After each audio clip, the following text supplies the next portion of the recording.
Alisa laughed, tossing her perfectly curled blonde hair over one shoulder as she clinked glasses with her friends. The upscale rooftop bar hummed with chatter and soft jazz, the glow of city lights reflecting off the expensive glassware in their hands. "I got away with it," she smirked, her red lips curling into a victorious smile. He never even saw it coming. The group erupted into laughter, clinking their drinks together in celebration.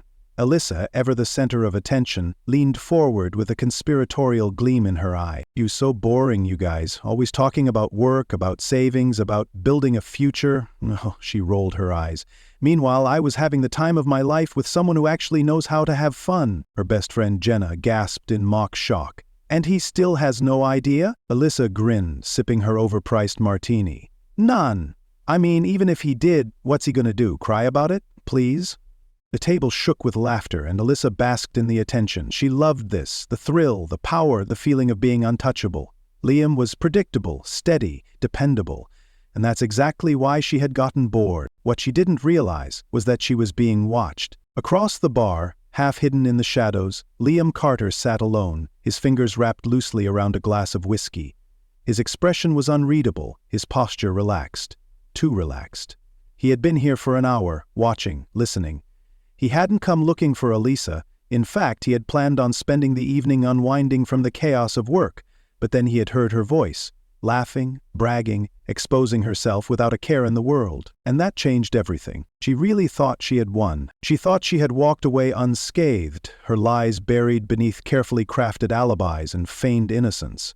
But what Alisa failed to understand was that Liam was never the kind of man who acted out of anger. He wasn't the type to lash out, to scream, to make a scene. No, Liam was a strategist, a man of patience.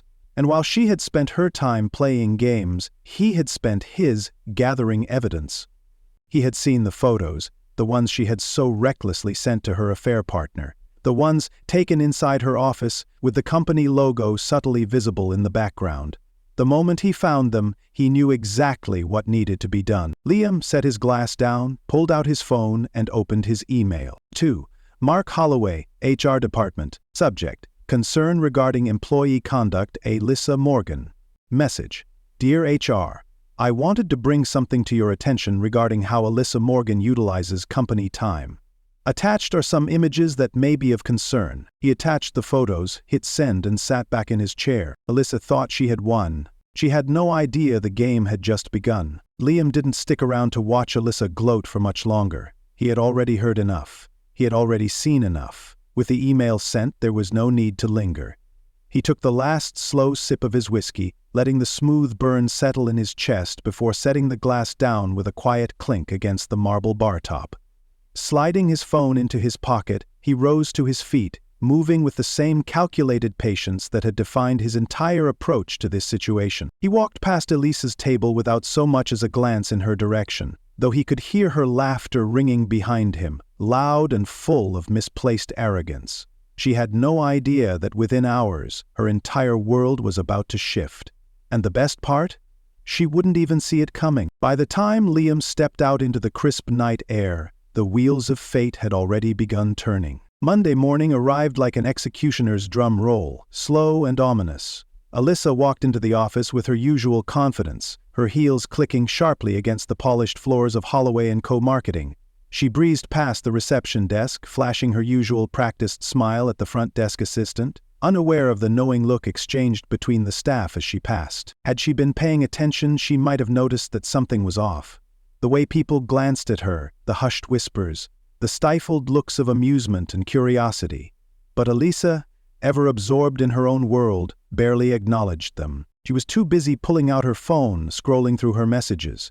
No text from Liam, that was fine, he was probably still licking his wounds, devastated, clueless.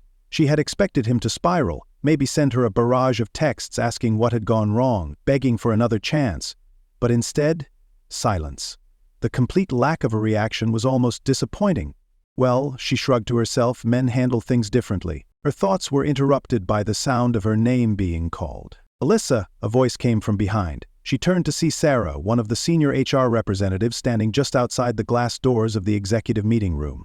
The woman's expression was unreadable, professional to the point of being unnerving. "Mark needs to see you, now." Alisa blinked, momentarily thrown off by the tone. "Oh, sure. What's this about?" Sarah didn't answer. Instead, she turned and walked into the meeting room, leaving Alisa no choice but to follow. Inside, Mark Holloway was seated at the long, polished conference table, his face as impassive as ever. At 55, he was a man of unwavering discipline, someone who had built this company from the ground up and had no patience for nonsense. His presence alone demanded respect. As Alisa stepped inside, the door clicked shut behind her. "Take a seat," Mark instructed, his voice devoid of warmth. She hesitated for a fraction of a second before smoothing down her skirt and lowering herself into the chair across from him. She crossed her legs, offering him her usual charming professional smile. "Mark, what's going on?" she asked, injecting just the right amount of curiosity and concern into her tone. Mark exhaled through his nose, then slid a folder across the table. Alisa frowned but picked it up, flipping it open. And then everything stopped. The air in the room seemed to thin. Her stomach lurched as her eyes landed on the glossy, high-resolution photos inside. Her photos, the ones she had sent to her lover, the ones she had taken at work, the ones that should have never under any circumstances been in the hands of HR. A cold, paralyzing dread seeped into her veins as her mouth went dry. Mark's voice cut through the silence like a blade. "Would you like to explain these, Alisa?" For the first time in her life, Alisa Morgan had nothing to say. Alisa's fingers trembled as she flipped through the glossy images, her perfectly manicured nails tapping lightly against the paper. Each photo was a knife to the gut, a slow, twisting blade that stripped away every layer of confidence she had walked in with just minutes ago. This wasn't real. This couldn't be happening. Her mind scrambled for an explanation, an excuse, a lie, anything that could make this nightmare disappear. But no matter how many times she blinked, the pictures remained, crystal clear, undeniable. Mark Holloway sat motionless across the table, his expression as hard as stone. He let the silence stretch, let the weight of the moment settle over her like an impending collapse. Finally, he spoke. "Alisa," his voice was calm, almost detached. "I'd like to hear your side of the story." Her throat was dry. Her heart pounded so loudly in her ears that she could barely think. This is a misunderstanding," she managed, forcing a shaky laugh. "These pictures are personal. I don't know how they ended up here, but I can assure you, I would never—" Mark held up a hand, stopping her mid-sentence. "Save it." His eyes, sharp and unyielding, locked onto hers. "We both know exactly what this is. The question is whether you're going to insult my intelligence by pretending otherwise." Alisa swallowed hard. She had always been a master of words, an expert manipulator who could twist any situation to her advantage. But now there was nothing to twist, because the evidence spoke for itself. Her stomach twisted into knots. "Mark, you took explicit photos in your office," he cut in, his tone growing colder, "on company time, using company property." He leaned forward slightly, pressing his elbows onto the table. "Do you have any idea what kind of liability that creates for us?" Alisa opened her mouth, then closed it. "You've built a reputation here as a professional, someone who represents the values of this company," Mark continued, shaking his head. "And now, I'm sitting here looking at proof that you've been treating this office like your personal playground." I wasn't thinking," she stammered. "It was just a stupid mistake." "Stupid indeed." The finality in his voice sent a cold wave of panic down her spine.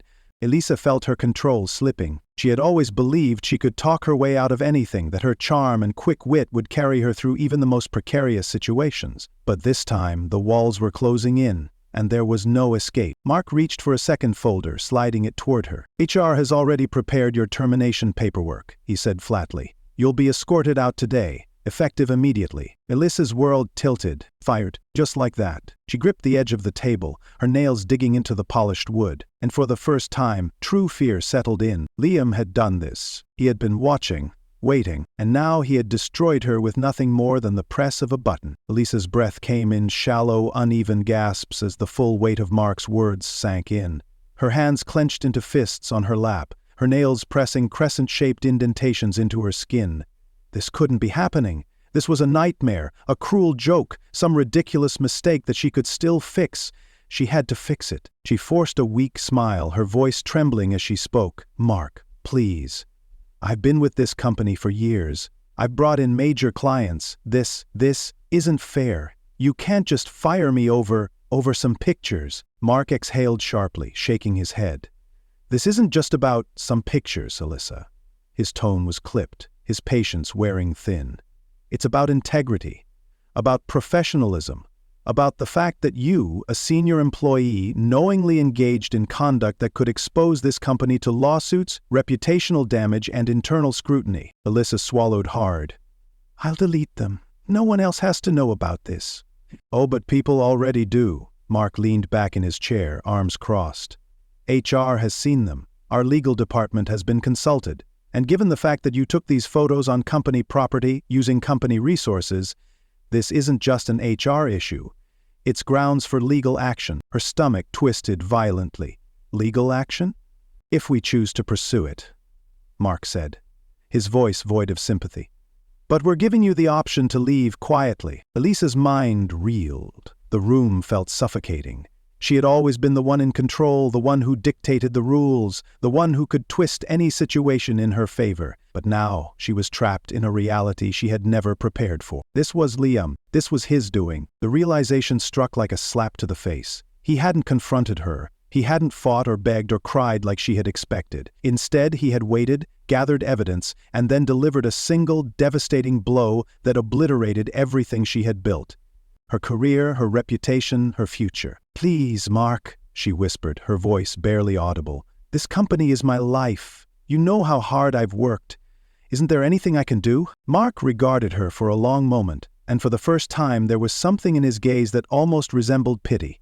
But it was fleeting. The decision has been made, he said firmly. Security is waiting outside to escort you out. You'll be allowed to collect your personal belongings under supervision. Your email and company access have already been revoked. Alisa's vision blurred at the edges. Her fingers dug into the chair. She wanted to scream, to protest, to demand another chance. But the door behind her creaked open, and when she turned, 2 security guards stood there, waiting. No more negotiations, no more second chances. Alisa Morgan had just lost everything.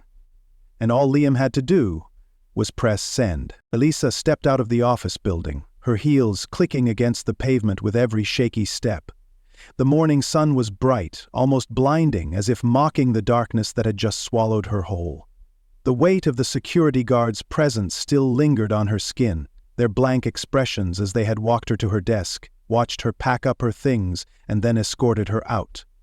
Like she was a criminal. She clutched the small cardboard box in her arms, the last remnants of what had once been a promising career, a framed picture of herself at a company gala, a sleek pen set Mark had given her after her first big promotion, a decorative mug that read, "Boss Babe."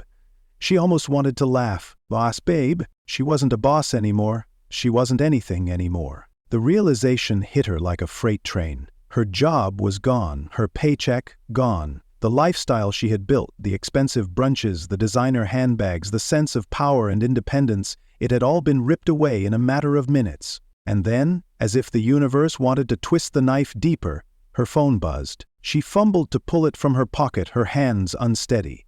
The screen lit up with a notification. A text from an unknown number. What did you do? Her heart slammed against her ribs. It was from him, Liam. For the first time in weeks, she felt genuine fear crawl down her spine. Did he know? Did he know what had just happened? Was he gloating? Watching from somewhere, waiting to see her break? Her fingers hovered over the keyboard, but before she could type a response, another text came through. Answer me. She swallowed hard, her mind racing. She tapped out a frantic reply. Liam, what are you talking about? The 3 little dots appeared, and for a moment, all she could do was stand there on the sidewalk, her heart pounding in her ears. Then, message not delivered. The breath left her lungs. She tried again. Liam? Message not delivered. Panic tightened around her throat. She checked her call log, scrolled down to his name and hit dial. The call didn't go through. Lock, a sickening wave of realization washed over her. He was done with her, done with the games, done with everything. She had spent so much time underestimating him, so much time believing she had the upper hand, that she had never even considered what would happen if Liam simply walked away.